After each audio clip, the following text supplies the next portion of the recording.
Hey everybody, welcome to the daily analysis video. It is April 7th and it was some pretty choppy, volatile price action once again across the whole market space. Let's jump right into the S&P 500. Notice from the start of the day here at this wick high pre-market, you just started fading. You had a pop on the open and you continually faded throughout the whole morning, up until you tested this gap zone area again and the double bottom. The indication that you wanted to see was, can you hold this pivot low? And we certainly held that pivot low, and then it was off to the races for the markets. We did do a couple long day trades to catch some of the swing, but this type of move, you have to understand how it happened. It happened on extremely light volume. So notice how this move here is a lot bigger than this down move, but yet when you look at the volume, extremely light volume, which means that this rally was bought up by smaller money, retail money, and this sell action here was completely textbook playbook by institutions dumping big amounts of shares into the strength of this rally. So this type of rally went straight up. Naturally, you would expect a pullback. One of the things that I was watching for the bullish case, you wanted to close above this 200-day intraday moving average.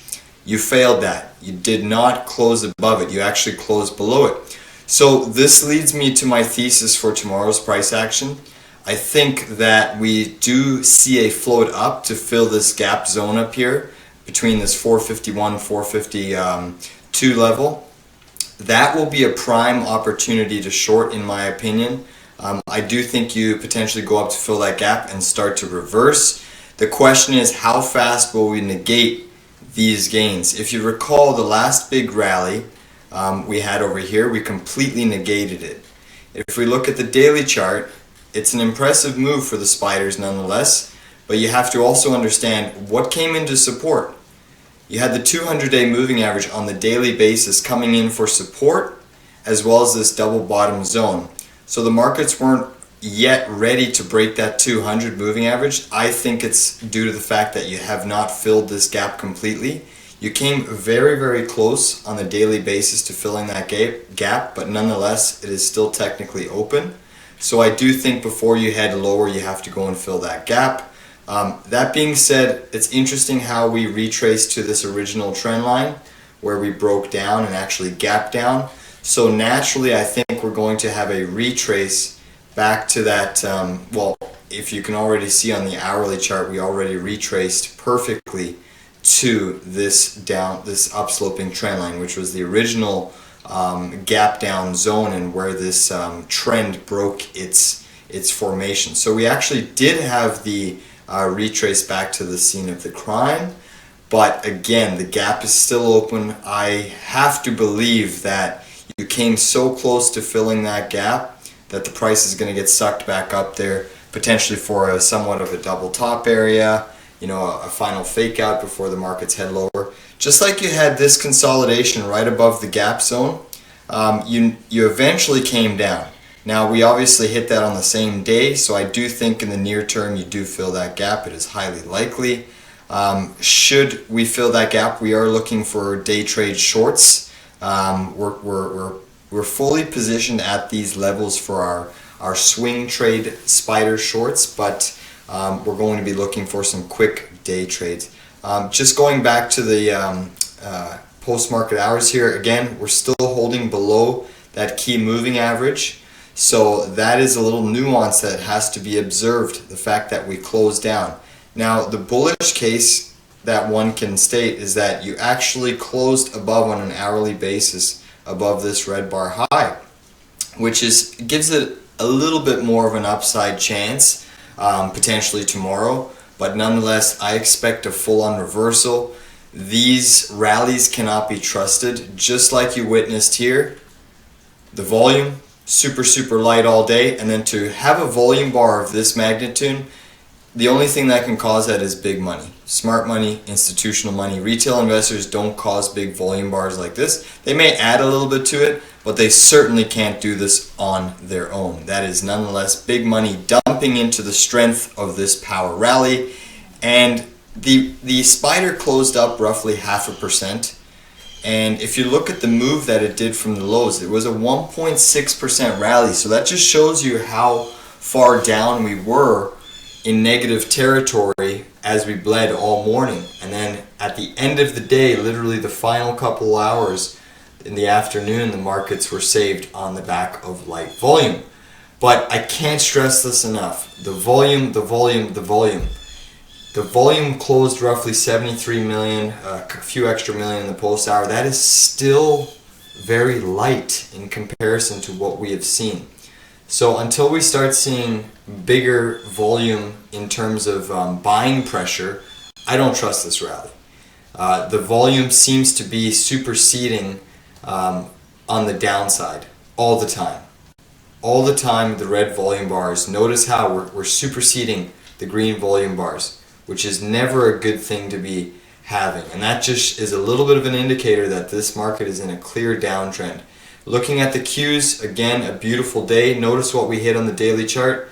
The 50-day moving average, you bounced off of that. You also hit our support zone, which was this red bar high, which we had drawn on the charts. Again, we were able to play a couple successful long day trades, which is nice to see because the majority of our portfolio swings are short. So when you can compensate that in the day trading with just by reading the charts, finding support levels, expecting a bounce, and going long, you tend to churn a nice profit on the long side while your short positions are lagging as the market bounces. So it kind of compensates one or the other. That being said, I do think over the near term to medium term, you head much lower in the markets. Here the QQQ, you can see that we started selling all pre-market, had a nice little rally, made a beautiful topping tail. After the topping tail, it was major downside ahead. The difference between the Q is that you did take out the low. So this is another relative strength basis and why I think the spiders are going lower. Because this was, in relevance to the spiders, this would be the spiders double or first pivot low. And look at the distance that you took out the pivot low in comparison. And as we flip back to the spiders, you held that pivot low. Now, it was probably due to the fact that banks and transports and consumer staples got a bit of a bounce. That's why the spiders generally holds up better. It's not just so saturated with big tech. The Russell had a fairly decent move, but again, the Russell is your leading indicator. It gives you the best barometer as to how the true economy is doing because it's made up of 2,000 stocks. And notice how we tagged the 50-day but bounced off of it. We could not close above it, whereas on a daily basis with the QQQ, you bounced off the 200-day. So it's only a matter of time before the two other big indexes, in my opinion, start playing catch up to the Russell. That's extremely important. Flipping to gold, not much of a difference in price action. You're still stuck between our first resistance zone here and second resistance zone, which is now your support. Because on the way up it was acting as resistance and on the way down it's acting as support. You still have this potential bear flag formation playing out. If you also have this down sloping wedge, notice how you haven't had a close below our support level, which is this red line. So you're now getting to the point where you have a whole bunch of these wicks and it's tagged along this support line multiple times. So the more often it tags a level, the more likelihood of it is to break down or break up. Just keep that in mind. So we do suspect gold to have a final flush down before it's time to accumulate. Same thing for silver. Silver's kind of just doing its thing, flagging sideways, trending lower. I do think you touch this down sloping trend line at some point. If we do get a big flush, you could put in a triple bottom like gold.